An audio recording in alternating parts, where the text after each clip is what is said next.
to make them be trained and also to be guided on how to tackle these election disputes. So lastly but not least, another way of bringing the ADR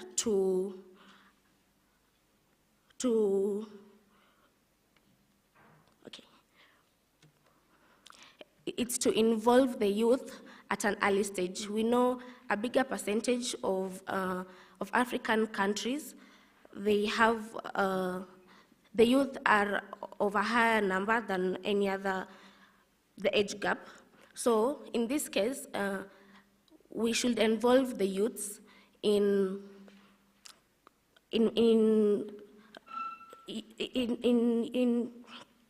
sorry.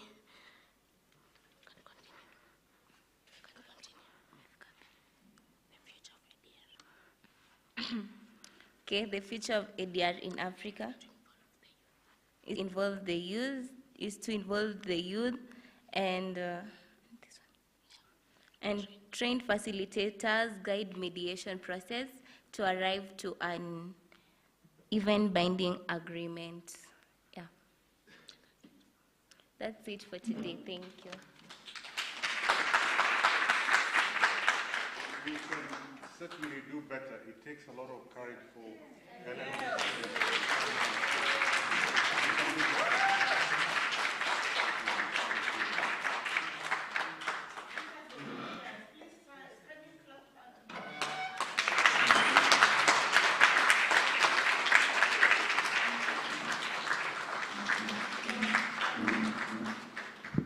Sasa wewe unaambiwa upige makofi hapo, kiambiwa address even your village baraza, anza hapa kuumauma mdomo. Mr. Mutanda, my brother, dakika 10, karibu.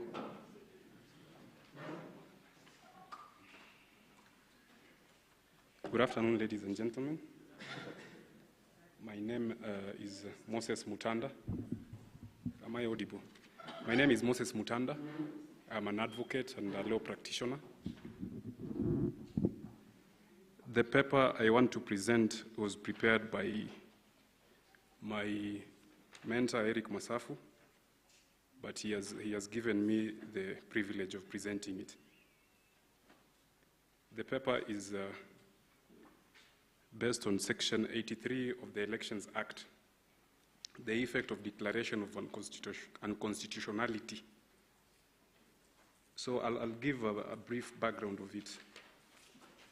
There is an American rapper called Jay-Z. I'm sure the young generation knows Jay-Z. Jay-Z says that men lie, women lie, but numbers don't lie. So the question is, are elections in Kenya a game of numbers? So in 2017, the Supreme Court in Raila Odinga 2, that is the petition number 2 that he filed in the Supreme Court after the 2013 petition, nullified the presidential election on account that the numbers did not matter. The process that was used to arrive to those numbers was of equal importance. So Parliament, as Honorable Ochieng, the Member of Parliament for Ugenya, presented before us and told us that Parliament at times passes legislation to regulate elections. So Parliament in 2017, after the declaration and nullification of the presidential election, passed an amendment to the Elections Act 2011. The amendment is Election Laws Amendment Act number 34 of 2017. Now, this was a clever amendment to the law to make it easier, to make it difficult for the court to invalidate an election. So Parliament amended Section 83 of the Elections Act and made the test applicable as conjunctive, which means you have to prove that the election was not conducted in accordance with the Constitution and written law, and equally prove that the effect of not complying with the law affected the outcome of the numbers that the declared candidate had. So when Parliament did this, Katiba Institute filed a petition before the High Court. It's petition number 548 of 2017. And the High Court declared that amendment as unconstitutional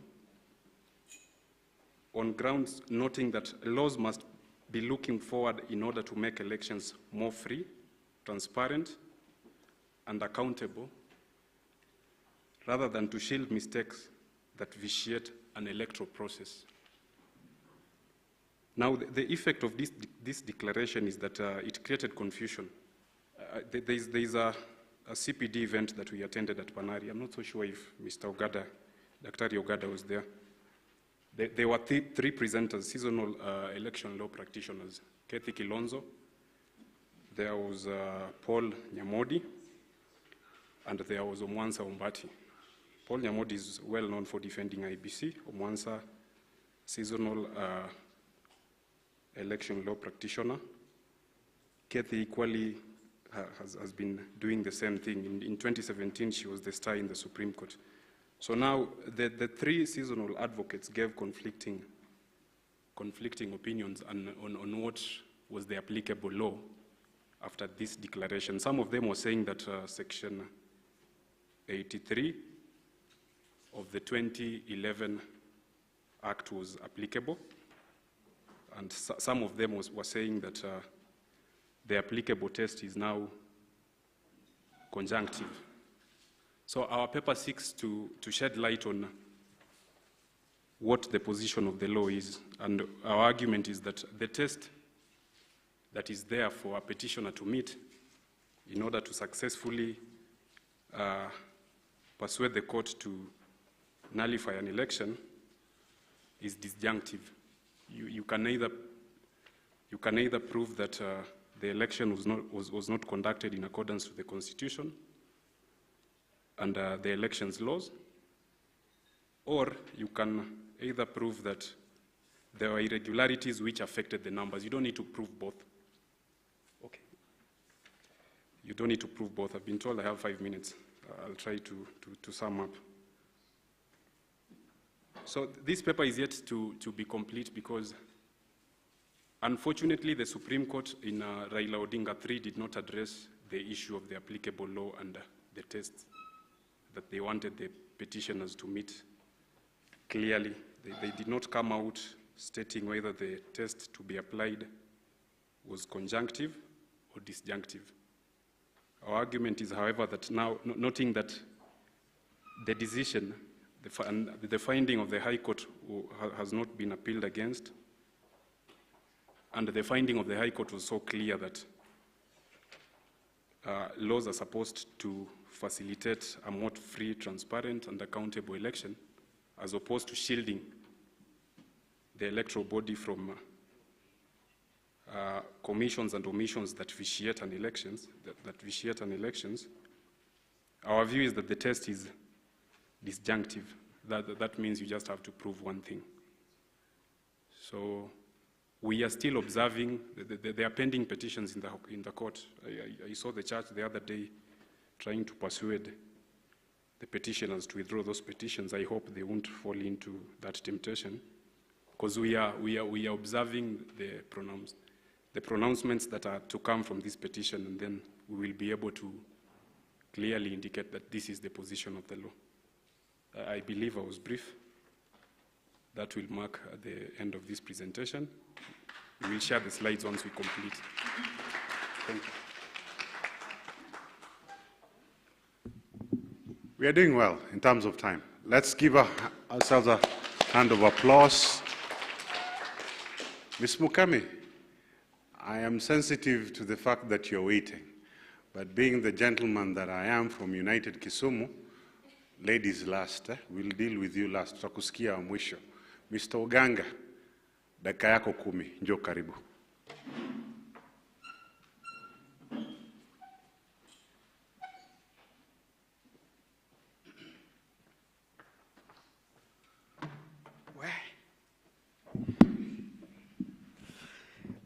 Good afternoon, or should I say, all protocol observed. Well, I have been listening to you all this time since we began this conference, and I've been recording each of our presenters. We've had, I think by now we've had 40 presenters. Do you know that? And my brother here has been one of the most attentive listeners. The brother behind you, Mr. Kyoko, he's been very attentive. And so before I present, I have a question, and I'm not going to read, I'm going to speak.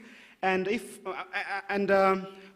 as a teacher, I'm so used to, when I speak, the people motivate me when they look at me. When you look at me, I get to know what I was speaking. But if you look down, it gets lost. So I will rely on you looking at me to speak.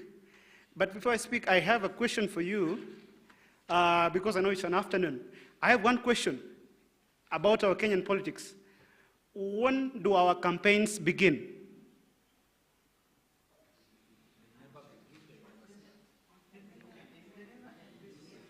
Do we have a law which says our campaigns begin at a certain time? Which law? Which law? Do we have a law? Which law? Say the law. Yes, with a law.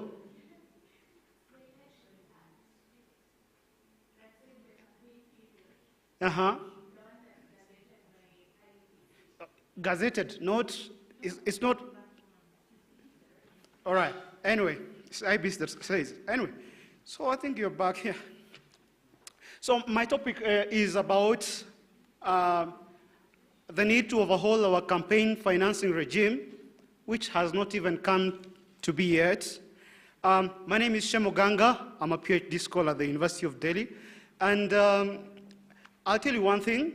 The hallmark of political justice or democracy is that any person in Kenya, a Kenyan citizen, is eligible or will be able to vote and, apart from voting, vie for election, not just vie, but successfully vie for election in considerate of his age, creed, tribe, and especially economic status.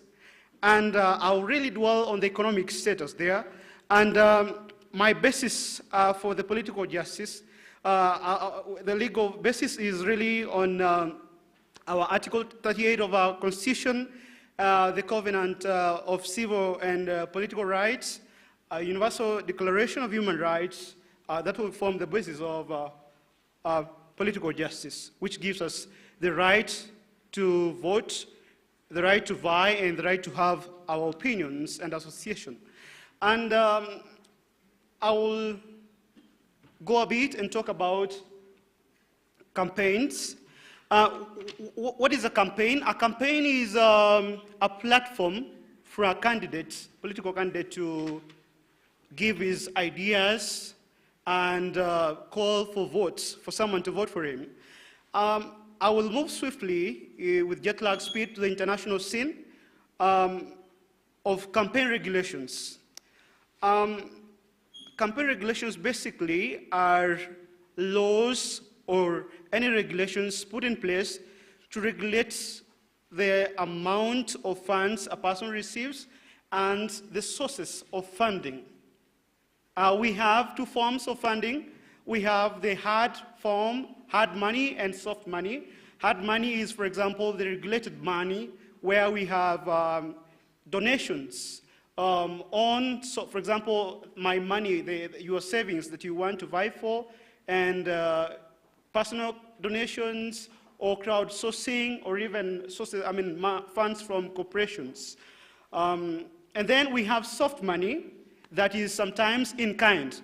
For example, when we talk about media coverage, that will be considered as soft money. Or then we talk about, for example, someone gives you a room to hold an event. That will be soft money because it's in kind. And then someone gives you maybe a venue or a stadia without money, but you are hosting your people there. That will be considered soft money if we are at all regulating campaigns. Now, I'll give you a glimpse of the international scene, the That's what you're seeing there. I'll give you one case or two cases. We'll look at Citizens United. I think if you're following Citizens United, or if you're a fan of politics, international politics, you'll be reminded of a group that wanted to give a film of Hillary Clinton. I have 5 minutes left. My God. Your intelligence, Your Honor, you give me some more time. All right. Anyway. And then we have Sarkozy, Nicolas Sarkozy, a former French president. He has been given 2 years in under house arrest for going against campaign regulations in France. This is just an example. But let's come to Kenya. The Kenyan scene, I will tell you that according to research, one of Tom Boyer did recently research in Parliament. He was told by members of Parliament that in a month they spend 500,000 if they are going to campaign on funerals alone. On funerals alone. And another member of Parliament said that he spends 35 million just to get or to clinch nomination. I think it's cited there that in 2017, the total amount Kenyans politicians used in campaigning was $1 billion. I ensure that I've cited the people who wrote that so that I am not stoned that I've said $1 billion, but it's written there. And it's in the thesis of one of the Nairobi University students. Why is our campaigns so expensive? One, it's because of the political culture. Because we lack parties, political parties that are stable. In every election cycle, we have new political parties, and a political party is an investment. And so, because we don't have political parties that are ongoing, we have to begin afresh, hence we need to invest more. And then another issue is the culture of the electorate relying on the politicians for everything. And then another thing is the handout culture by the politicians. And even now, in the recent election, we've had an issue of politicians buying crowds. And that is why the MPs in 2017, they passed the campaign finance regulation, but they said it will only work after 2017. And then when it came this year, they said IBC has sent the regulations late, so it will come after 2022. And I don't know whether it will come again. So the problem is, in Kenya, we really don't know what is the source of our funds for campaign, whether it is foreign, it's not known, whether it's process of tax evasion, money laundering, or narcotics, or fraud, or it's quid pro quo from the corporate scene, and there are really no spending limits. And in a nutshell, I would just poke holes into the current regulation or the current law on campaign financing. I'll look at it, for example, it does not say, it says that a candidate is allowed to collect money through a harambe, and then you're just supposed to say, we collected this amount of money at a certain venue, and that is it. So, I mean, like, any person can bring money from any source, there's no limits. You don't even have to give the details of the person who gave this amount and the source. That is in section 16. Another one, section 11, it talks about lawful source. It does not give the meaning of a lawful source. And another thing, it does not give the meaning of a campaign, or when does a campaign start. It does not give a limit to own contribution. It means that someone can steal money and pack a lot of money and then say, this is my own money. There's no own contribution limit, or the person does not have to give the source. And then the punishment for going against all this is a fine of 2 million, which all our politicians can afford. And then another thing is, I think I've done that. Now, to conclude, I'm just giving you an example, international examples. I'll go to Ghana. Ghana has produced 2 presidents from National Democratic Congress and 3 presidents from the New Patriotic Party. These parties have been ongoing. Even when a president retires, the party still exists. When someone loses, the party still exists, which in our case in Kenya does not. And then another place that I'll go to is the case of Lula da Silva and his Workers' Union Party in Brazil, where the party or the union or whatever, the union section has been an avenue that produces candidates. And I'll also go to India and talk about Aam Aadmi Party of Arvind Kejriwal that began as a movement against corruption, and then as that movement, it became a party, and then he was elected by that party. So these are just examples of democracies in developing countries where people don't have to spend much money to start political parties. They have parties that exist, or we have unions which are avenues for politicians to mushroom or to be mentored and get elected into office, unlike in Kenya. Now, to just conclude, because of the short time, I'll just tell you one thing. As a holistic approach to political financing in Kenya, we will not solve the problem of political financing or corruption in politics if we will not, first of all, deal with our political cultures. Because the regulations themselves, they only cure the symptom and not the problem. The problem was when we began the multi-party democracy, we didn't say the source of our funds for our parties. And now, if you look at the various papers that have been written, now democracy in Kenya has been linked to corruption.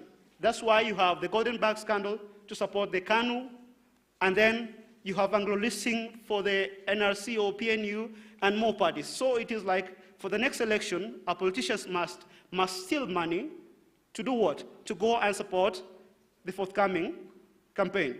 And so corruption will go on in Kenya unless we deal with the political culture, and then we regulate our funding, and then we ensure that our funds, especially, first of all, do we define when does a campaign start? Does it start immediately after an election? And if you start a campaign, will you be told that you will not vie again because you've begun early? Because of time, I will not want to say more, and it is an afternoon when most people have turned out. But thank you for looking at me. Thank you so much.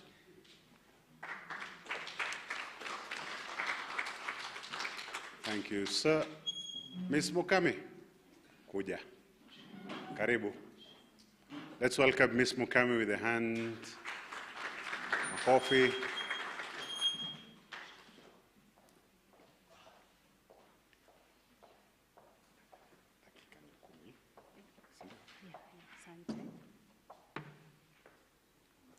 Oh, good afternoon.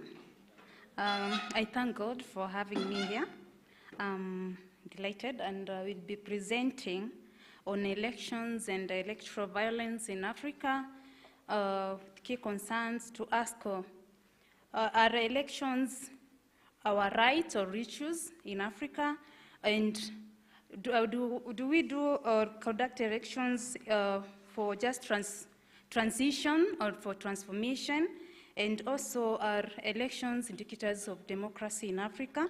And I'll start with a brief background, where we came from. So, in 1960s, it's when we started getting our self-determination or independence, and most of Africans and us, we are like, we are now free, we can do what we want, at least we can rule ourselves. And immediately after the white men went, we got a black man who started, who continued with the colonial rule at that time. And immediately most countries became single-party system, where which led to dictators coming up in the various countries in the continent, and also this was reinforced by the Cold War, where we received a lot of money because of alignment, those who aligned to US and others to USSR. So at that period, there was nothing like democracy, nothing like election. And after the end of the Cold War in 1990s, and also the third wave of democracy as portrayed by Samuel Huntington, we now see most countries wanting to have multi-party system, denouncing dictators in the continent, the likes of Mobutu and the likes of Jean Bodel Bokassa of Central Africa. And of most countries now accepted or embraced multi-party system in 1990s. That's where we see most conducting the elections, like Benin in 1991, Kenya, we started in 1992. And now, how was these elections? They were just like for formalities. Because these elections became very unpredictable, our elections are not predictable, our country and most of African countries, and predictability does not mean who will win or who will lose, but after casting out our votes, we should have the confidence that I'm going home, I'm waiting for the result, and nothing will happen. But in African countries, and Kenya being an example, after we cast the vote, we remain at home, or we start migrating to from point A to point B, because we don't know what will happen. That's what I mean with the predictability of our elections. And PLO Lumumba put it like elections in Kenya, in Africa, is like an ethnic census to determine who will win, or which ethnic group is larger than the other. And also, as it was discussed yesterday, it was elections are just zero-sum, like winner takes all. I think you have seen the previous, the winner takes all, and it is our time to eat. We make the state to look like a token or somewhere we are going to benefit and to do business. You're doing business with the state, actually. Let's go to the next lines on are elections important? Even before we talk about violence, are they important? Yes, elections are important in both upcoming or established democracies. And in the continent, we have seen the benefit of elections because there were countries that collapsed, like Sierra Leone, Liberia, but through election, we have seen them start stabilizing, and also through their countries that now they are gaining their democracy and their political stability through the election. But still, the elections have been used as tools to legitimize dictatorial leadership in the continent, and continent as the longest serving presidents, like in Cameroon, in Equatorial Guinea, they do conduct elections, but we see Paul Biya, who has been, Paul Biya, who has been there since 1982 till now. He is 82 years, and they do conduct elections. What are the importance of election in that country? What are the importance of election in Equatorial Guinea, actually? So, and because of this, because of the emotive and emotional labor that people go through, we go through elections, we tend to we have to win no matter what. We have to gain it no matter what. So it's a matter of do or leave. And I'll define what election violence means. As a definition given by Albert, he says that election is all forms of well-ordered threats and acts. They can be psychological, structural, or physical. And yes, psychological means instilling fear on voters or even the opponent. Structural means using the rules or legal laws that are there to winnow your opponent. And also physical means you can kill, assassinations, and all that. And election violence occurs in stages. And one is pre-election, and the studies shows that during pre-election, most violence occurs at this stage. Research that was conducted by Taylor it shows that 90 to 95% of violence elections in Africa, they occur at pre-election. And in pre-election, there are many activities that happen there, from voters registration, budgeting, and all that. And the example of one that occurred is, it was in DRC in 2016, when there was delay in budgeting and deploying of election materials. People thought that Joseph Kabila is trying to maneuver and to remain in power. And through that, there was there was violence and killings that happened as people were protesting.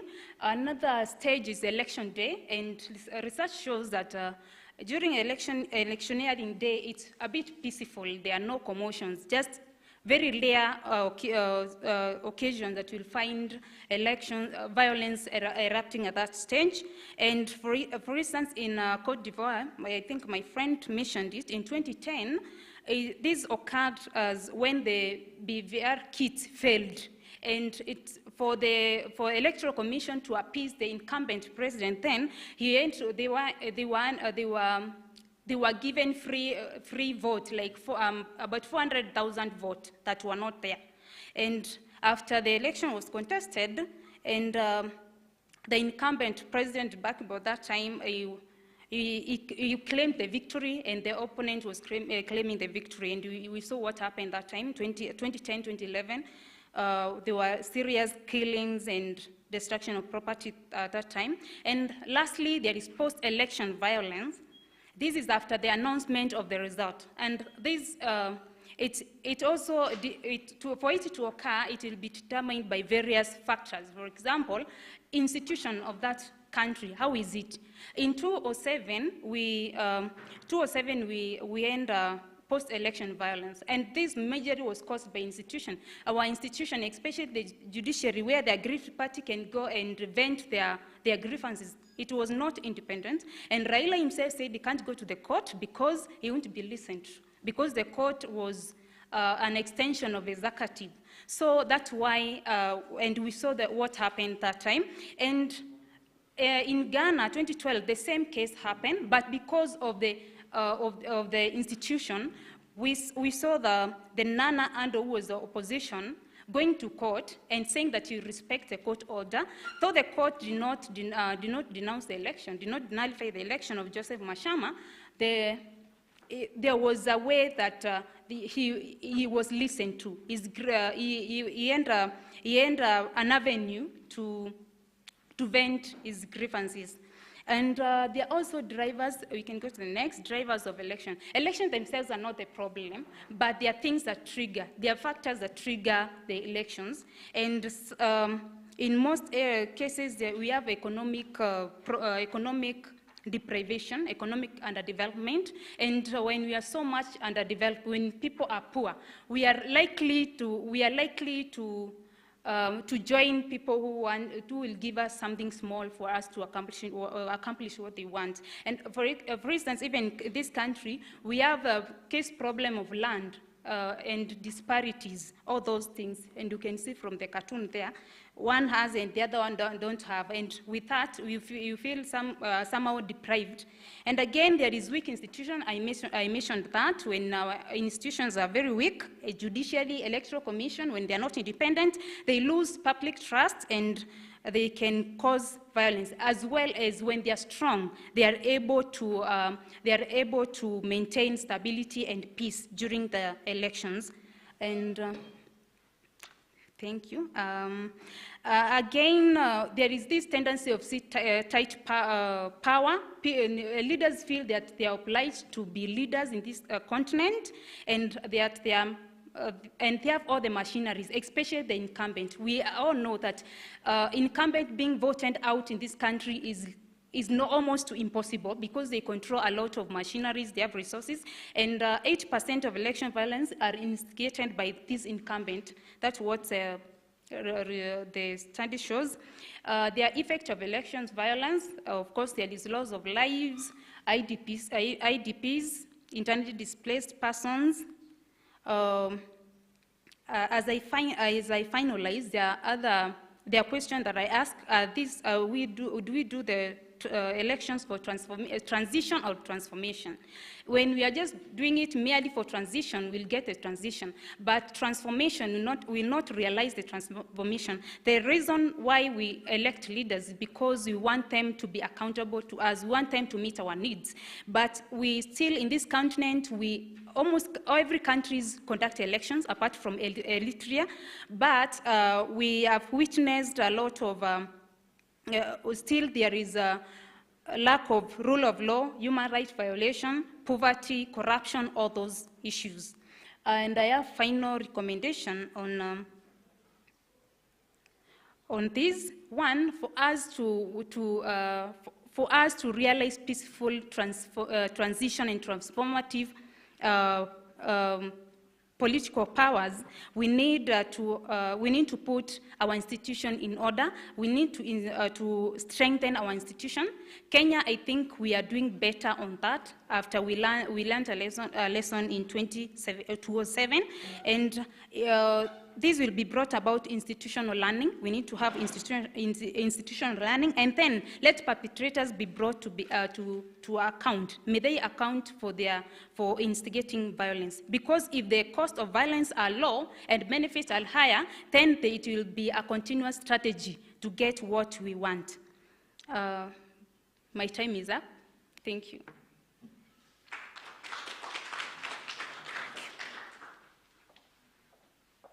Thank you very much, ladies and gentlemen.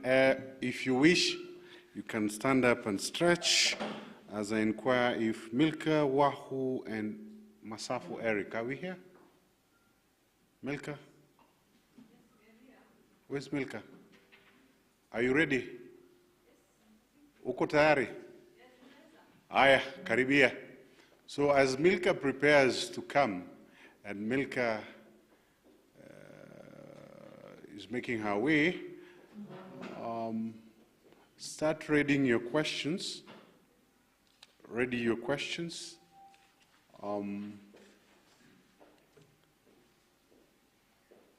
Short questions, one question each. Ready your questions.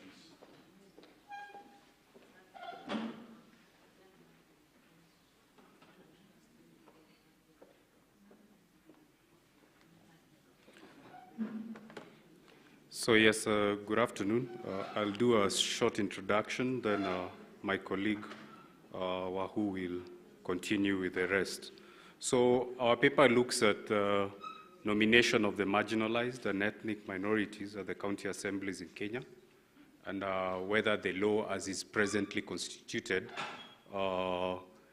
impedes access to justice or does not. So essentially that's what you're looking at. So maybe Wahu, you'd pick up from there.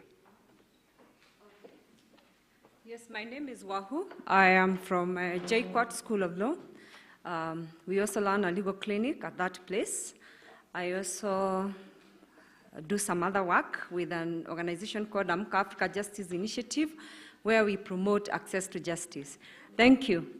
We are looking at the whole nomination of marginalized and ethnic minorities at the county assemblies in Kenya, and you're asking, is the law effective? Is working on the law also a panacea to the problems that are there? So we can't talk about this without looking at why do we have even this issue as it is in the country.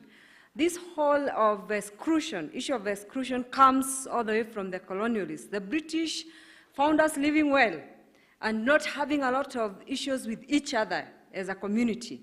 But then they introduced deconstruct and reconstruct identities. So you were told they're different people, divide and rule, and that's how we ended up having a lot of division. Those who collaborated were given opportunities, those who didn't were left out. And of course, if you geographically were in the area that was economically viable, then you are more targeted. Those minorities, geographically or otherwise, there were few in terms of number, for instance, they were not considered as much of political influence, and so they were left out by the British system. Now, at independence, we adopted the same, so we continued. And at the same time, you know, all the politics of the whole KANU and all that, some proposing Majiboism with KANU, and KANU saying, no, we want a centralized government. But all in all, we adopted what the British left. And so we continued with this marginalization. And whoever is in government, it's our time to eat. And we are eating with our communities. And so if you are not powerful enough to get to government, then you are left out. So then we moved on, and we ended up now at the doors of post-election violence in 2007 because of the exclusion and unequal sharing of the national cake. And now the holding of Agenda 4, culminating into the Constitution 2010, which we said, let's try and have some more equality, some more equity in sharing of the national cake. And of course, with the legislative framework that came out of the Constitution 2010, the government, the devolved government structure to try and bring more people into governance and to engagement of more people, institutions like the National Cohesion, which had actually come before the Constitution 2010 because of the post-election violence, national gender equality, all this commission and so many things, institutions and legal frameworks and all that. But then, going back to our paper, just to the question, have we been able, despite having all this, being able to bring in the marginalized and the minorities into the table and really get them represented, their views and interests represented? Now, the Constitution defines the marginalized. It tries, under Article 260, it tries to say the marginalized are the people who are small population. I'm just going to summarize. Because of the socio-economic life which they have lived, which has made them either intentionally, they have decided we don't want to be included in the socio-economic things because we want to retain our tradition, like maybe the Ogek, or they have just by virtue of the design of the way we do things, they have been marginalized. Communities who are small or geographically, they are in this space where they are marginalized by that. Then there's a marginalized group, people who have been left out because of the laws that they have been and the practice have basically left them out. So those are the people we can say that according to the Constitution are marginalized. And so somehow, and because of the way systems have been operating, the socio-economic, even cultural systems have been operating, they have been left out and discriminated under Article 27(4). So that is the definition of the marginalized. Nothing much. And then the County Government Act says that they must be included, at least they must be represented and nominated to the County Assembly, because we are looking mostly at the County Assembly. Now, what are some of the issues which have made this, despite this legal framework being there in the Constitution and the statutorily, being not effective? The first issue is who actually is marginalized. That question has become very thorny. Who is this person? Despite that general, the Constitution is a bit ambiguous. For instance, I'm a Kikuyu married to a Luya man. When I'm in Busia, am I marginalized? Am I a marginalized person?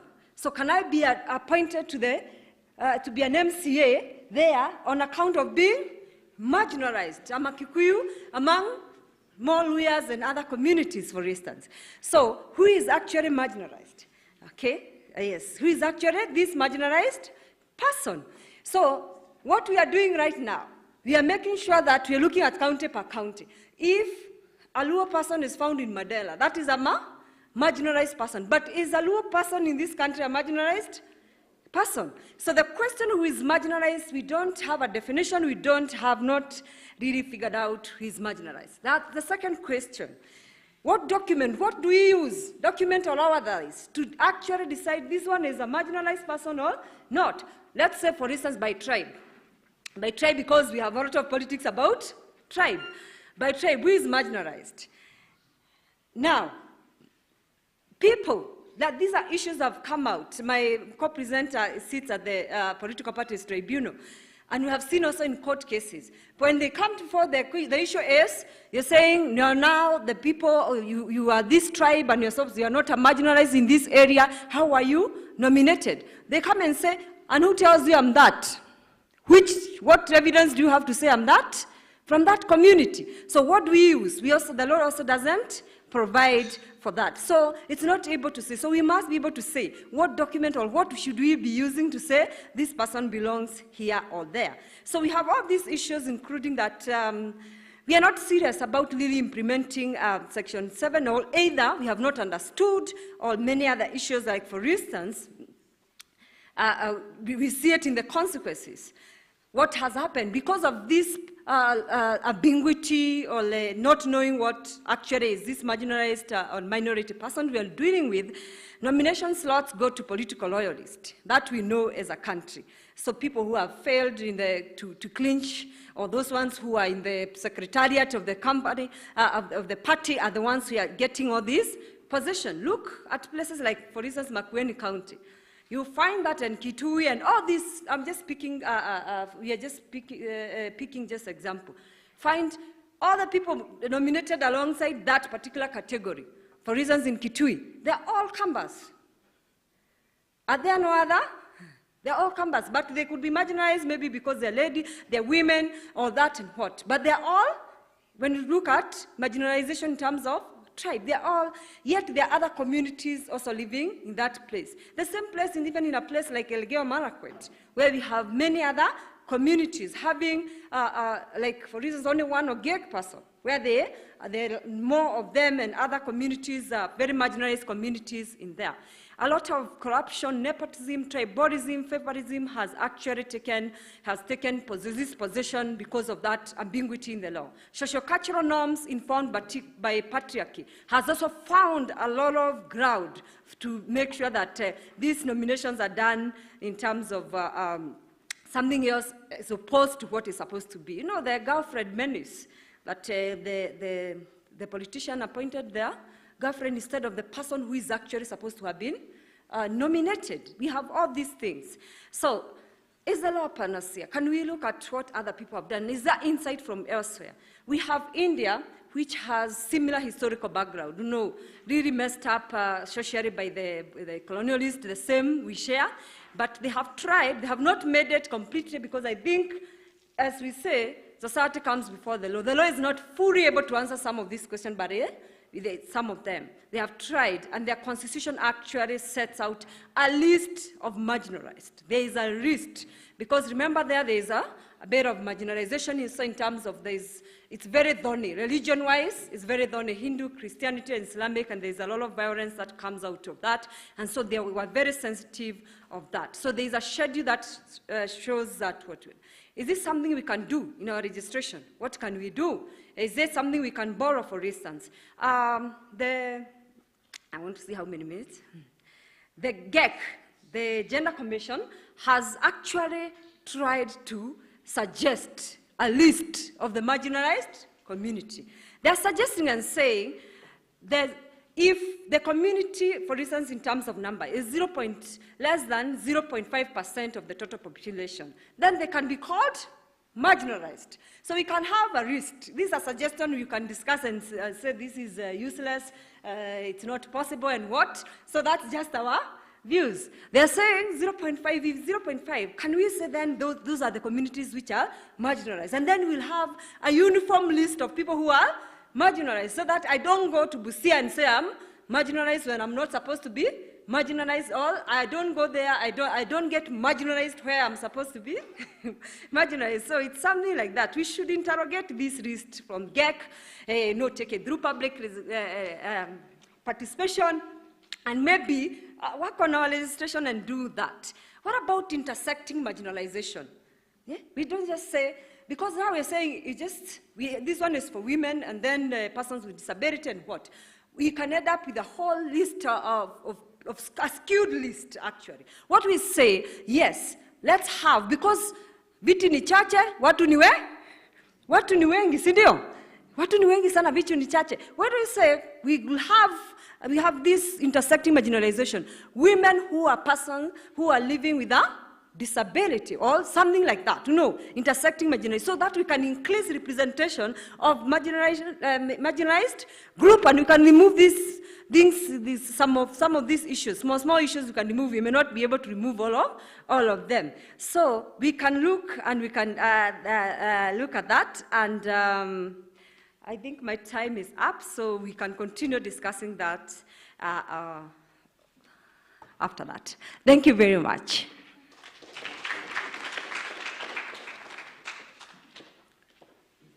Mr. Boro, welcome. As he comes, I told you, feel free to stretch. You can stretch, it's allowed. Mr. Boro, and we will have our final participant for today, Mr. Muinde. Get ready. Thank you. There's another one. Oh, okay.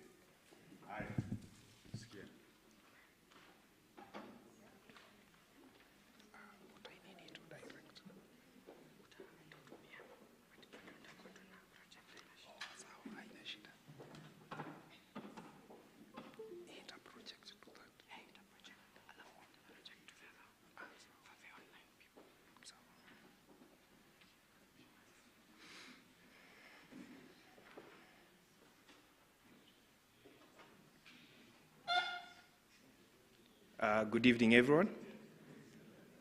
My name is Tukumburu. I work for the International Commission of Jurists as a program officer, and I lead a portfolio known as Democracy, Governance, and Rule of Law.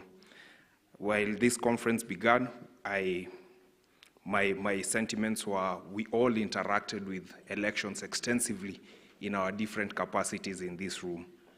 So this is my experience with election and technology. To start us off, probably I'll ask a question. What do we call something that doesn't work yet? Something that doesn't work. Do we have a name for it? Commentators actually, something that doesn't work yet is called technology. It's interesting that when we want to figure out something, we say it's new technology. There was a time fire was technology until we gave it a name. We called it fire. There was paper. Paper at one time was a state-of-the-art technology. Then we found a name for it, and we called it paper. Integrated systems that we have now in our electoral management body, we still don't have a name for them. That is why we call them technology. So we'll be looking at technology as an enabler for democracy or a recipe for election malpractice.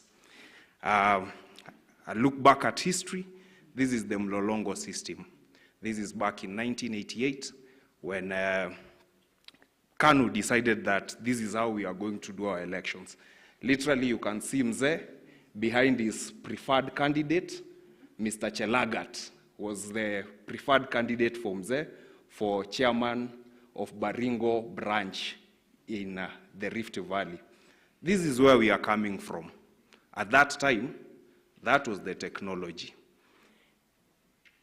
This is where we are at, Kim's kit technology. And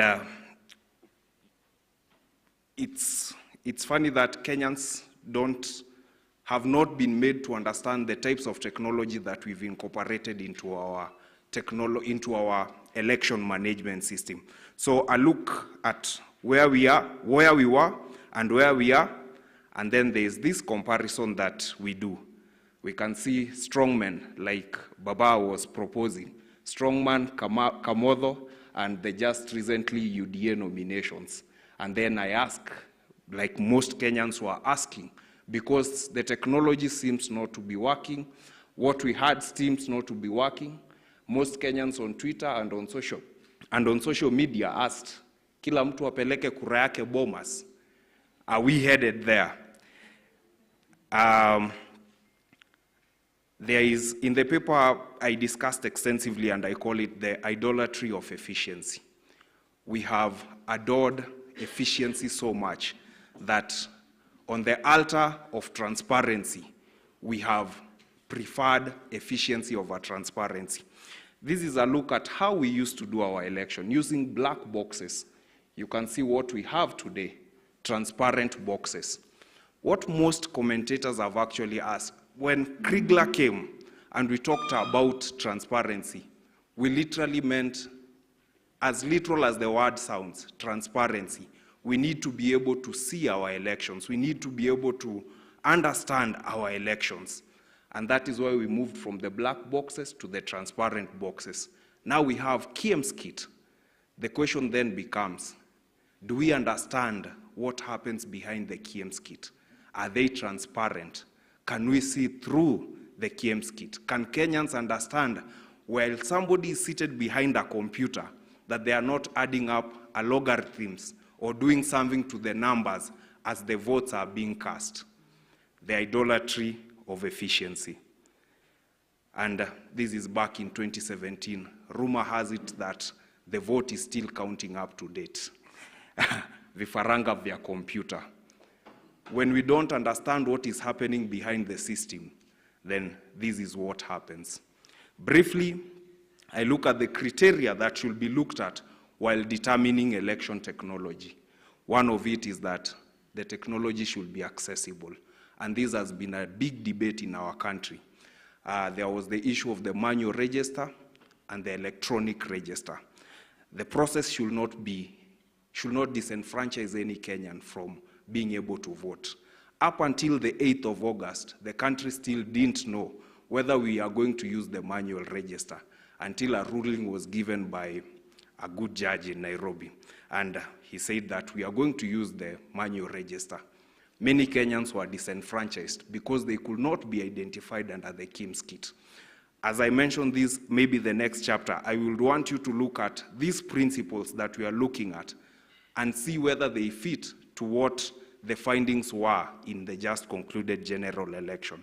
Another principle that should determine the technology that we settle for is that technology should be secure, it should be accountable, it should be transparent, it should be sustainable. We end up with very costly elections in our country just because of the technology that we have put in our election. The security features that are in the Form 34As, the Form 34Bs, the security features that are in the KIEMS kit, yet they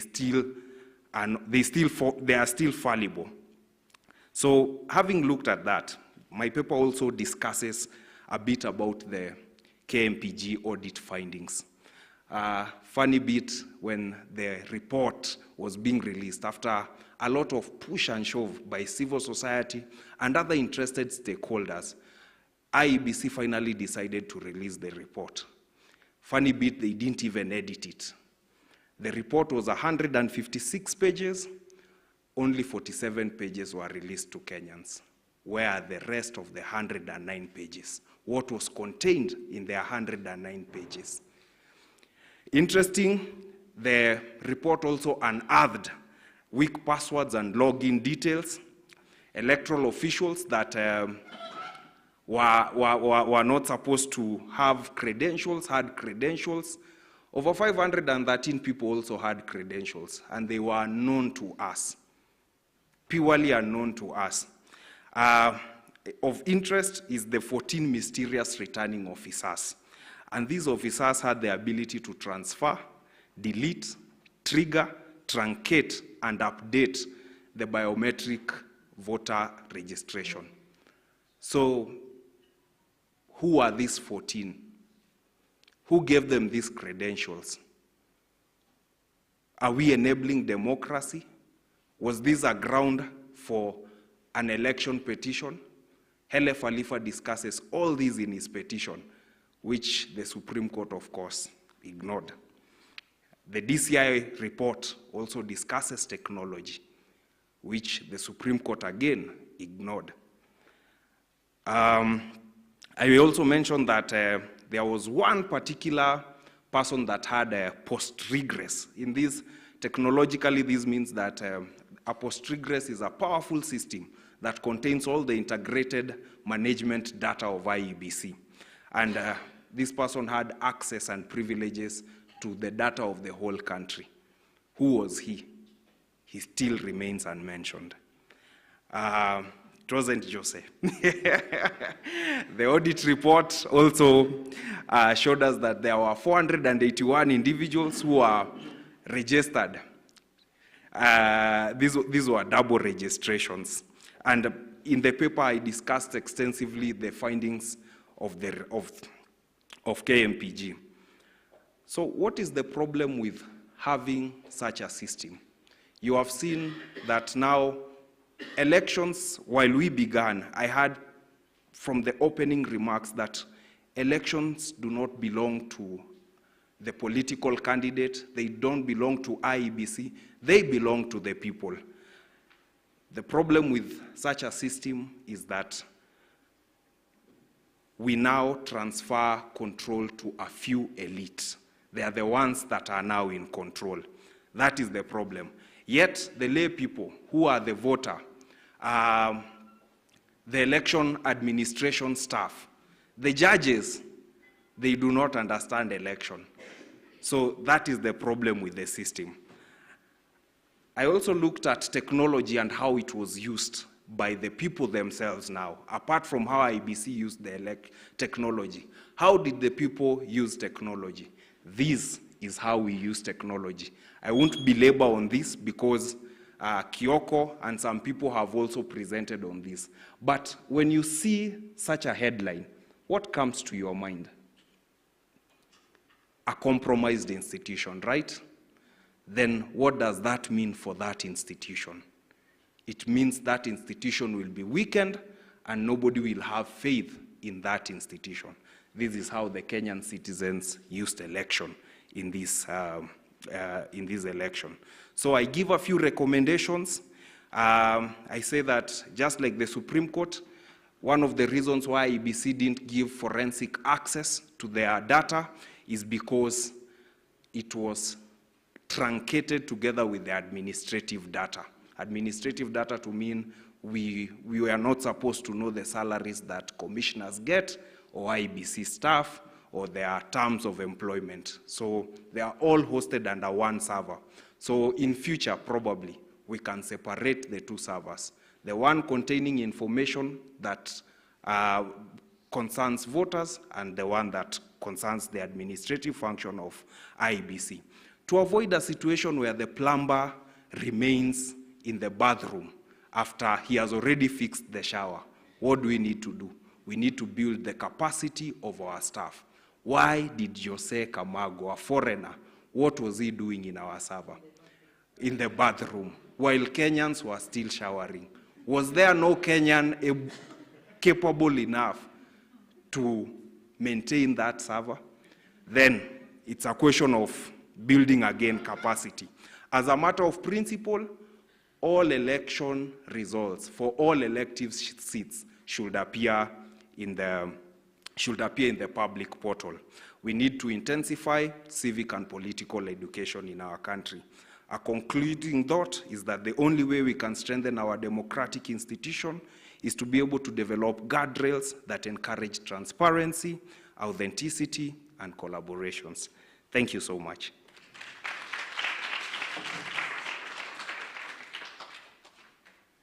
We can do better for Mr. Mburu. Now, I realized when we made it voluntary, nobody is standing. I am advised by doctors that we need to stretch, so I will request you again to stand up and stretch for a few minutes as I ask Mr. Muinde to come. Just stretch. Mr. Muinde, then we have Ms. Wanjiro. Get ready. You're going to take us home. Yes, yes, yes. As Professor is stretching us, it's being projected. Mr. Muinde is here with us. It's not all. Okay, he will proceed from here. Let's follow cue from Professor.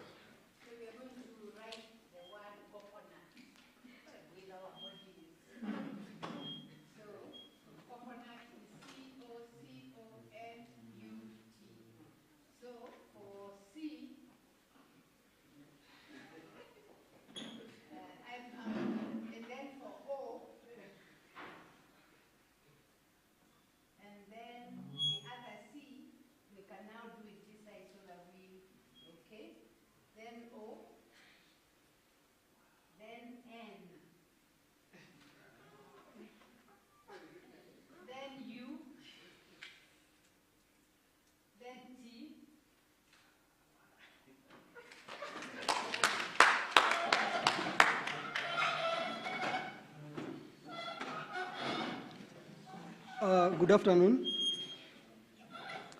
My name is Muinde Njoroge.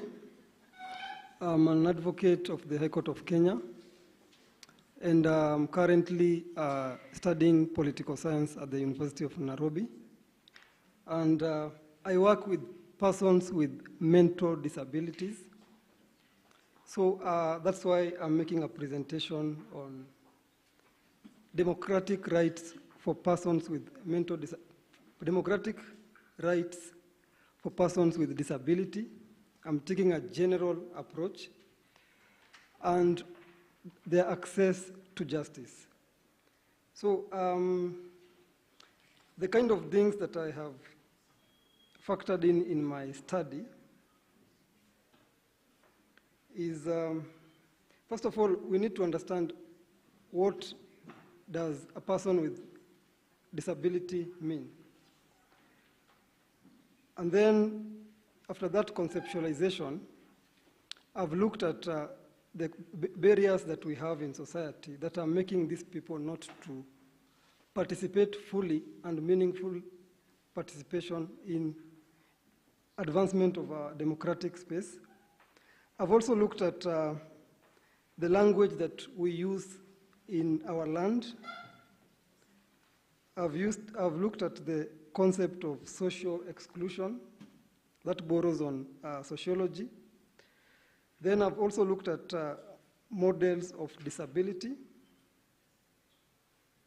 And my major argument is, as a nation, we have advanced greatly in our democratic space. People can register as voters easily. People can join political parties. They can join civil society organizations. But when it comes to persons with disability, they tend to be left behind. They tend to be playing on the periphery. We only mention them as a way of quieting our conscience when we are saying women, marginalized people, and persons with disability. But when it comes to actualization of their participation, they tend to be very much behind. And maybe to talk about the language of the land, my senior in the morning spoke about the power of language in shaping law. If we look at our penal code, which is one of the oldest laws in the country, and we also look at the Evidence Act, these two legislations have some words that are unfriendly to persons with disability. And I will look at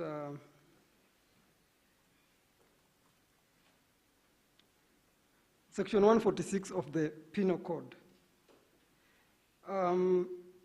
It is meant to advance the rights of someone who has been, to use this word, who has been defiled. And when we look at that section, it seems to downplay the fact that this person is someone with a disability. The general rule we have in the Sexual Offences Act, there are prescribed sentences for someone who has been found guilty, but for someone with a mental disability, and here they are calling them a lunatic. So this is someone who is coming to seek justice, but you have called them a lunatic. So the sentences for the perpetrator, they are very low as compared to what a normal person is punished. When we look at the Evidence Act, on the other hand, Section 125, I think the second part, which speaks about competency of witnesses. You will notice that the competency for persons with disability has been really increased. It has been increased, and also the choice of words that are used. When the law uses the word like mentally disordered person, when the law uses the word idiot, when the law uses the word lunatic, that is an affront to someone. So the other issue that I will look at, I looked at was the model of disability. We have 3 models of disability. One model is the traditional one. And this model seeks to find people in the traditional sense, where people with disability were termed as people with a medical problem. And there is a characterization by doctors that someone with a disability is in need of help, is in need of medical treatment. So if we follow this model, we tend to put the problem on the person. We tend to kind of criminalize someone who is needing help. This model tends to say that the person with the disability is the one with the problem, and whatever he needs to do is just sit down and be assisted. The other model is the charity model. This is mostly used by charitable organizations, where they come up with a sorry state for people with disabilities, that these are people who are helpless and are in need of assistance. So these 2 models, the medical and charity model, they tend to objectify people who are in need of help, and in that sense, they also exclude them. You find them hidden from the society. So the third model, and this model has been introduced by the UNCRPD, this is the United Nations Convention on Rights for Persons with Disability. It brings up what we call a paradigm shift. And a paradigm shift, according to Thomas Kuhn, this is a scientist from America, is a shift from an idea to another idea, such that you get a revolution of an idea. So we have been shifting from the old model where we are viewing these people as needy, as a bother, to a model where we look at the human rights perspective. So when we look at this social model, it's called a social model, it tends to put the blame now back to society. And how does it do that? It does that by looking at the structures in society. When we look at the structures in society, which in another term they are called invisible barriers, they are the ones that tend to marginalize persons with a disability. It is very hard for someone with a disability, for example, to get a job, to register as a voter.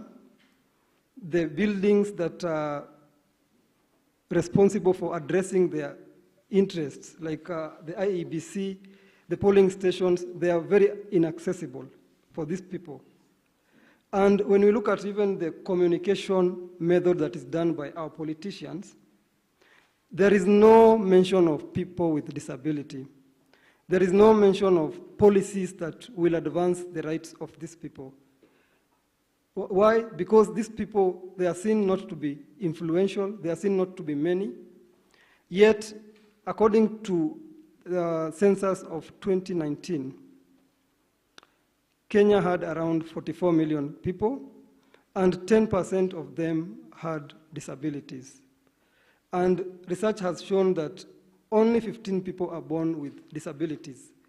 The rest, they get disability as they go on, maybe from accidents, from growing old. So this is a class of people that we cannot ignore in our democratic space. We cannot exclude them. We cannot put them from the public domain. And I used the example of Reuben Kigame. This is someone who stood for presidency in this year's election.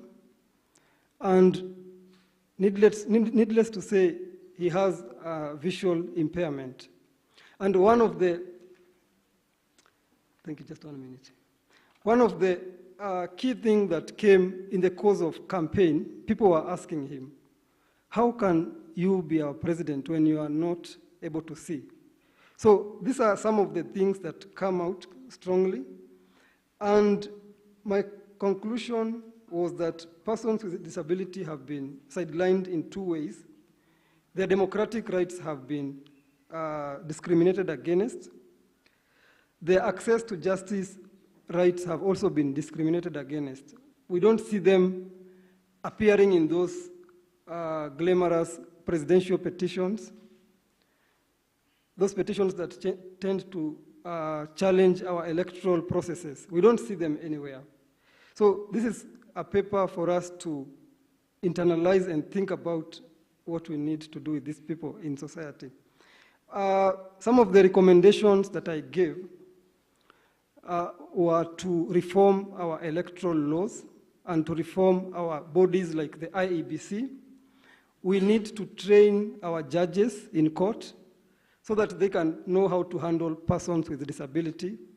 Our courts need to have ramps where people with wheelchair can come in and as opposed to the traditional staircases. Then we also need to train our police officers when they are interacting with persons with disability, especially when they are victims. They tend to put the burden on the victim instead of assisting them. So most of what I've written will be shared with you in the final paper. Thank you very much.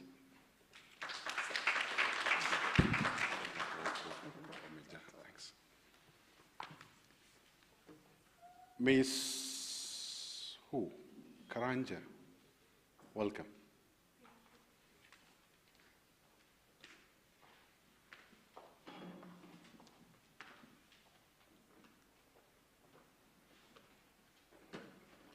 Good evening.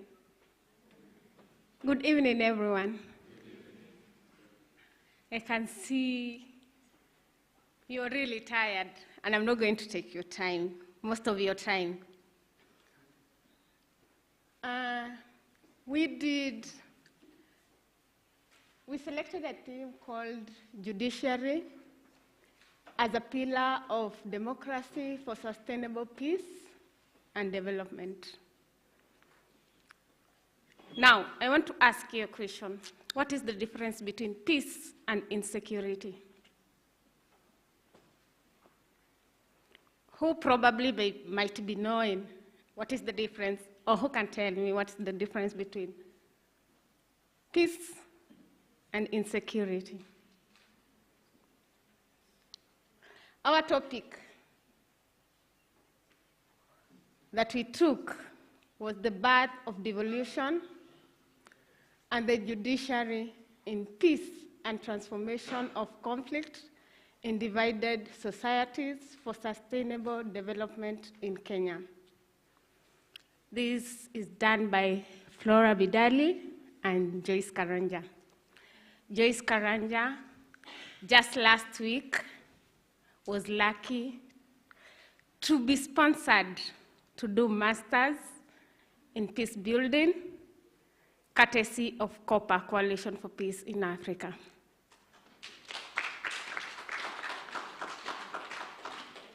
Next slide. So this presentation will focus in devolution, judiciary, peace, sustainable development as our keywords.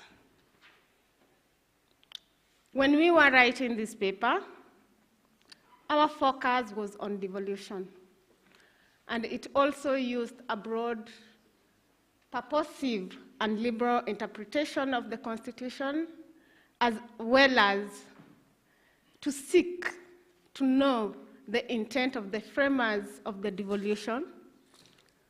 This is premised on the fact that devolution was intended to address the many types of governance, economic and development problem of the country, which arose from the long history of a highly centralized, undemocratic, and unequitable system. The main problem, however, is how the intention of devolution is subverted by different parties. The loss of confidence in the judiciary led to the 2007-2008 conflicts, or post-election violence, as it is famously known, since the aggrieved parties had no faith in the institution to resolve its conflicts. Peace is a salient factor in sustainable development and has even been given attention under the 2030 Agenda on Sustainable Development Goals. What is devolution? We all tend to know what devolution is, and it is provided for under Chapter 11 of the Constitution, because it is decentralizing power from the national government to the county government. So what was the objective of devolution when these framers of the Constitution came up with that Chapter 11 of the Constitution? And these are the highlighted objectives of the devolution: to promote democratic and accountable exercise of power, to foster national unity by recognizing diversity, to foster national unity by recognizing diversity, to give power of self-governance, to protect and promote the interests and rights of minorities and marginalized communities. I'm not going to read all those, but up to where we have reached, does the devolution really implement all this? Do we really understand what devolution was meant to do? Now, what are the gains of the devolution? These are part of the gains of devolution and decentralizing power to 47 counties, each with democratically elected governors with autonomy over decision-making, more inclusive and accountable county institution able to deliver better services for all. There is more financial investment in the county and increased employment. Interaction between citizens and the government are growing. People are closer to democratic processes that directly affect their lives. There are more health facilities, early child development, and many more. Of course, resources are brought near the people. Next slide. What are the challenges of devolution? There are competition between ethnicities of public offices, negotiated democracy, especially in Nakuru. When the governor is a Kikuyu, automatically the deputy governor comes from the Kalenjin community. This is practically seen, and there must be negotiated democracy for the governor to win, and also for the governor to win, the deputy governor has to be elected from the Kalenjin community. That is negotiated. There is identity rather than actual policies. Is people's primary concern during election cycle. Who do you know, not what you know. Under-equipped medical facilities. When you go to the hospitals, there are no medicine, yet health facility is decentralized. It is run by the counties. So there is no linkages between, kindly go back, there is no linkages between the national government and the county government, because we have automatically seen there is no ministerial for devolution. It has been automatically removed from there. So how do we link the national government and the county government? Competition between ethnics for public offices, ethnicities for public offices. No, just another slide, kindly. So, in concluding about the devolution, the potential either to foster peace and prosperity or to enforce exclusive, and that word, exacerbate divisions and fuel conflict. Most people say that devolution is declining state. Others who are more optimistic say that the fruits of devolution are yet to be seen. How many years down the line? Continue, next slide. Judiciary as a catalyst for peace. Judiciary, of course, is provided for under Chapter 10 of the Constitution, and the mandate of the judiciary is to provide justice to its people, which is the cornerstone of the rule of law. A strong justice sector must be independent, transparent, representative, and impartial. Those words came from Ban Ki-moon, the then General Secretary of the UN. Continue, next slide. Next slide, kindly. Public confidence in judiciary and peace. The reforms of the judiciary since the 2007-2008 post-election violence has seen doubling of public confidence in the independence of the judiciary. I have seen my time is up, but kindly I'm asking for 1 minute. Okay, now do we have faith with our judiciary? That is a question that we have to ask ourselves, because with the judiciary, when it comes to political parties, if the judiciary has ruled against you, you say that the judiciary is yet to prove its competence. Okay, now, that is the end of my presentation. Due to time, I had more, but next time, when I get time, we can be able to discuss more. Thank you so much. Thank you very much, Ms. Karanja.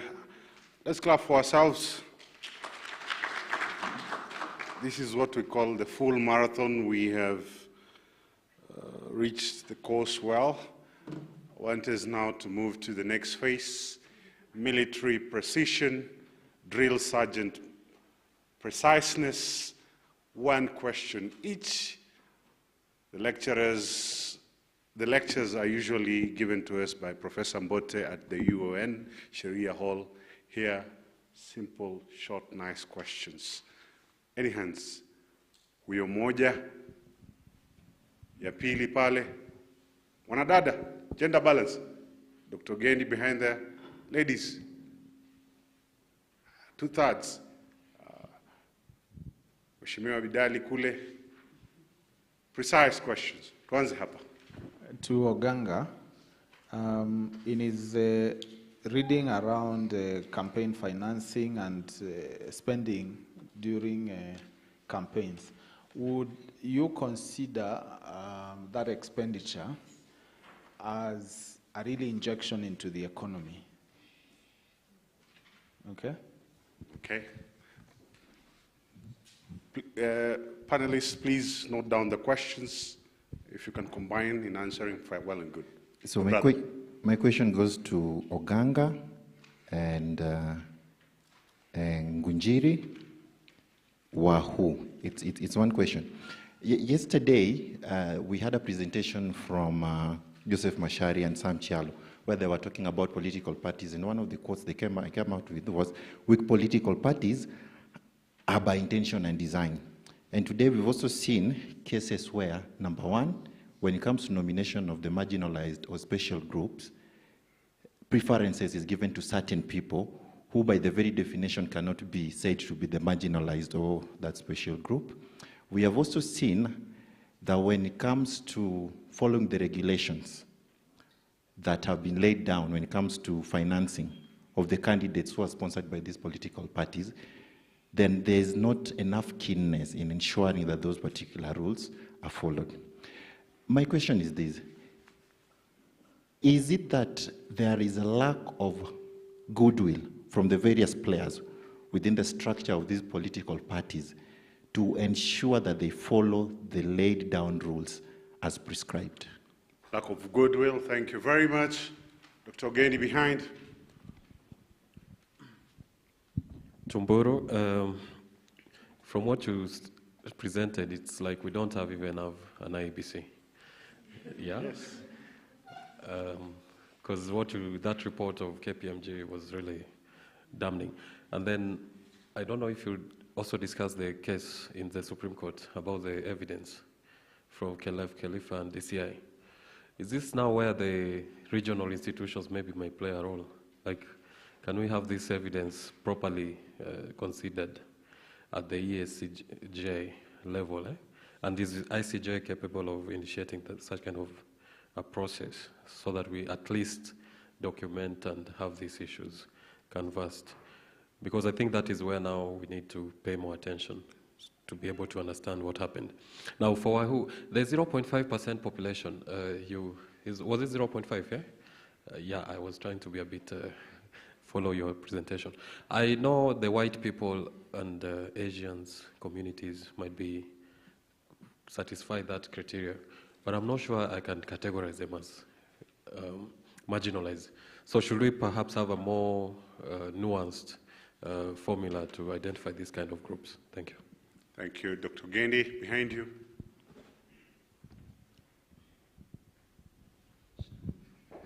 My question goes to Oganga, and it's a follow-up to what has been asked about campaign financing, and specifically on the question of contribution and expenditure. And listening to your presentation, you seem to suggest that there needs to be regulation on both. And I was wondering if you'd want to distinguish that, because Kenyan political parties are weak parties that may need financing. Therefore, you may consider having, having stringent spending requirements, spending regulations, that is expenditure, but not having very strict contribution regulations, because the parties need the money if they are to be any strong and to do any meaningful work in terms of promoting their work within the democracy, including even disseminating information to the public. So I wonder if you would want to distinguish between the two, and if you would want to recommend a regulation on one of them as opposed to both aspects. Thank you. Asante sana. Did I see a hand here? No hand? Mheshimiwa Bidali here? Oh, there's a lady here. Okay. My question goes to the advocate of the High Court. I've forgotten your name, but you are concentrating on democracy to the disabilitated, and you said that there was a question that was trending if Robert Kigabe can really lead people despite his blind state. And I wanted to ask this question, and I send my apologies if I offend anyone in this room, but from where you're sitting, would you really allow yourself to be led by a mentally sick person or a blind person while there are people with a stable mental status in the community? Yeah. Okay. Mheshimiwa Bidali. Thank you. My question goes to Mr. Ngujiri. He mentioned he talked about corruption, and he seems to say we need more laws to curb corruption. My view is we already have laws. If they are implemented, they are actually sufficient. What we need to do is to act on the laws that we have. Then also talks of witness protection agency not being enough. If witness protection agency is facilitated, then we don't need any other to duplicate this work. And yes, Dr. Ogada has talked about the KPMG report. It would be nice to have this aired more for us to understand more. Thank you. Thank you very much. I do my role as moderator. Mutanda spoke of Section 83, the Election Act. Really, it's topsy-turvy, Mads Manuel in this country, because the Supreme Court indulged in interpretation of the assessment of the election in the 2017 election. And the Constitution was interpreted in that context. So when they looked at Simpson versus Morgan and the arguments in there, that should have been the end of it. Parliament has no business. So the test remains Simpson versus Morgan. But what does the Supreme Court do in 2022? I guess it's as good as mine. Shemoganga, we had a case, Katiba Institute and others in court, whereby Parliament basically playing monkey games. There's no political will to curb campaign financing. They lost there, and they are still menacing that they will do what they want. So it's absent of the political will. Nothing will happen. Mr. Mburu,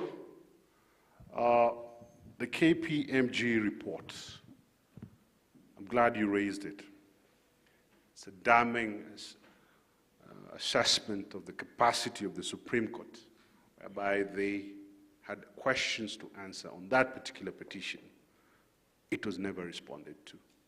What is the way forward? We give the panelists 2 minutes each to respond. I start with Mwinde here, then we move here. Over to you, sir. Microphone.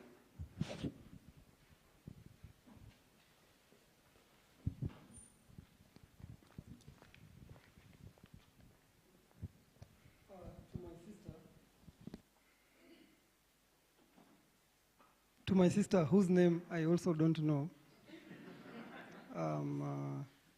Okay, I may, as a person, I may or may not mind if a person with a disability occupies the highest office.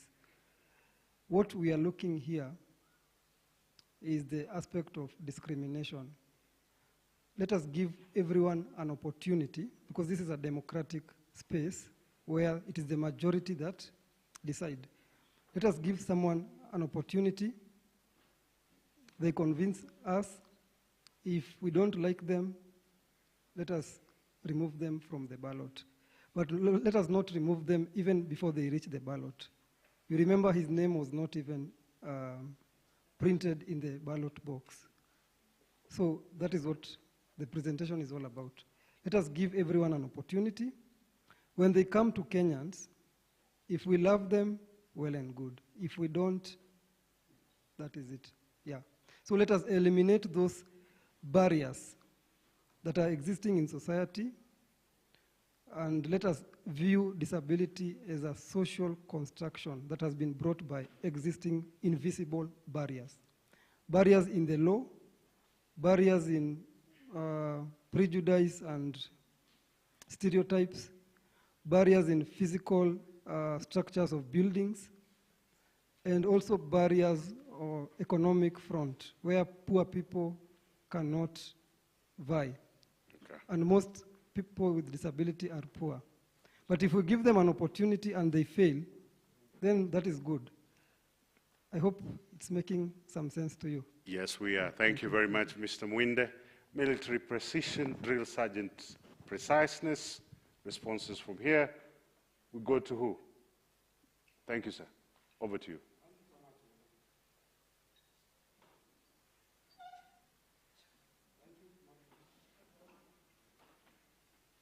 Okay, it's okay now. Thank you so much, moderator. Thank you for those wonderful questions. They are so engaging. One, lack of goodwill. In Kenya, we know for you to be nominated to be in a certain party, you must have played a big role in it. Maybe I can give a case scenario where I am now, Naivasha. Remember I had a nomination in what we called by election. Then it was nullified, and immediately another nomination was made, and somebody won. And initially when you go to the Wananchi, they were against that candidate. One, why? The candidate has muscle of finance, so to finance the party. Another thing, the influence he has and the role he has played in making that party or developing the party from the initial stage. So that makes the goodwill lacking from the political perspective. Another thing, when you talk about nomination, sometimes the political leaders or the leaders in themselves, they require that weak candidate who will be just there to vote for them in the parliament or assembly or the county assembly, who will be the foot soldiers in the assembly. So they would not like to have that strong candidate that will be fighting them in the assembly.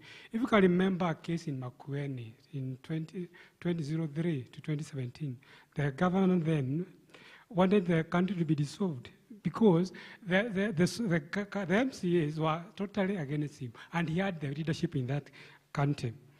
Then another thing on the laws in Kenya, thank you for that, actually.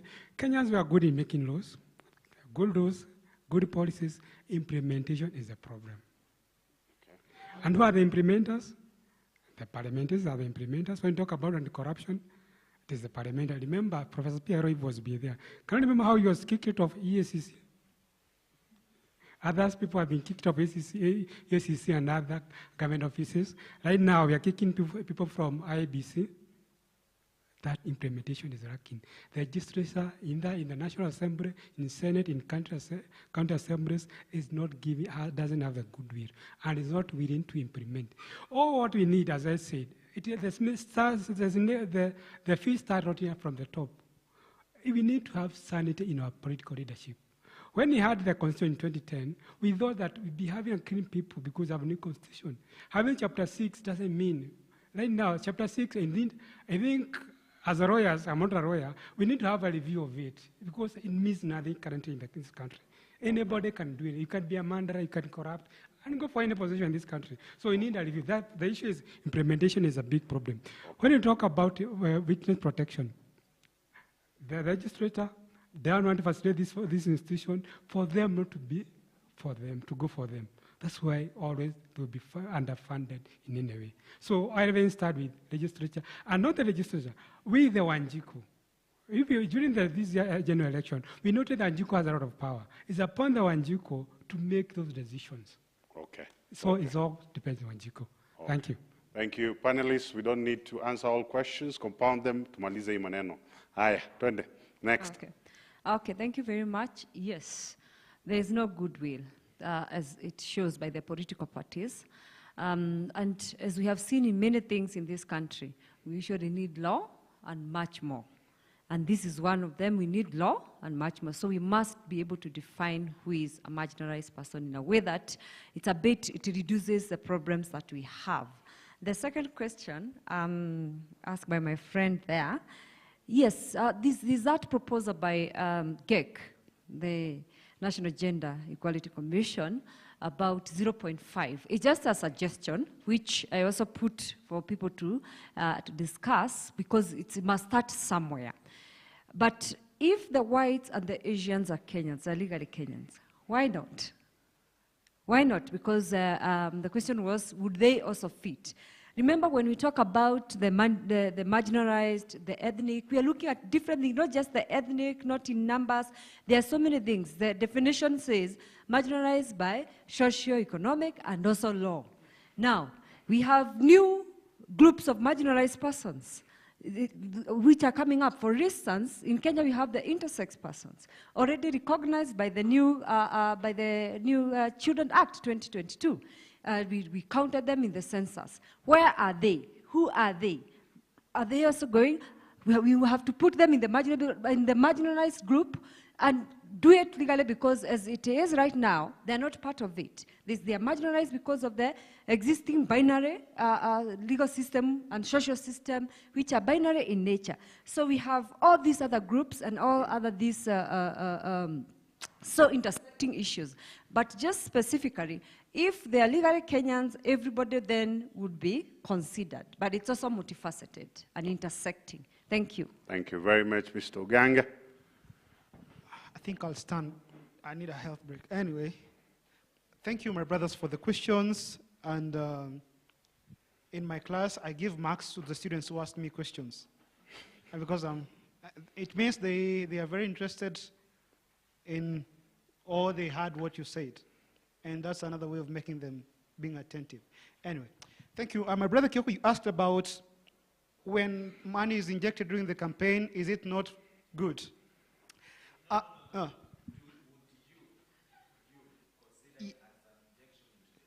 right. I would like to say one thing. I think we had from the economists who addressed us, I think yesterday or the other day, money whose source is questionable, or the injection of excess and controlled money to the economy leads to inflation. And that is why every time after an election or during the electioneering period, we have some slides or more inflation. And I think it will not be proper.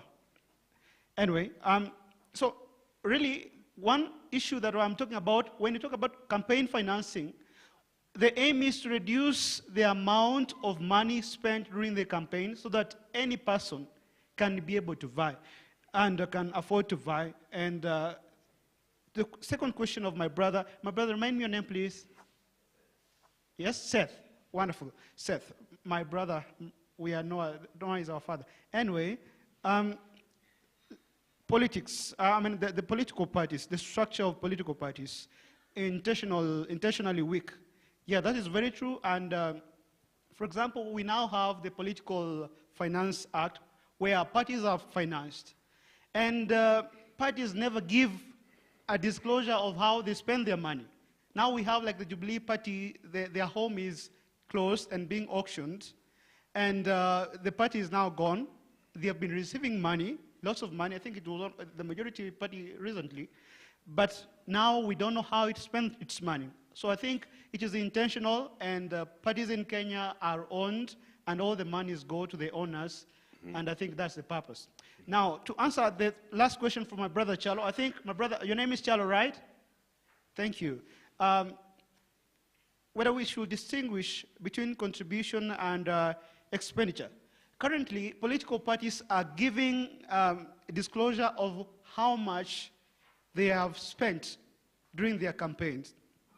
I think the big issue should be about campaign finance is what are the sources of the money? That is the big question about campaign financing. And that is why, as I conclude, that is why politicians have been pushing ahead the implementation of the Campaign Financing Act, which is what in 2013, right? Until now, it has not been implemented just because of that. But overall, for us to deal with campaign finance, first of all, we must have stable parties, because a party is an investment, very heavy. You have to invest the goodwill, the brand, people really participate. And then, do we belong to a political party? When is the last time we contributed to a party, really? Okay. Have you ever? Okay. Yeah, thank you so much. Mr. Mutanda, did you have a question posed to you? Or I think all the questions have been answered. Ladies and gentlemen, it's exactly 5 o'clock, military precision. Thank you very much. See you tomorrow at 8:30. You're free to go take your tea.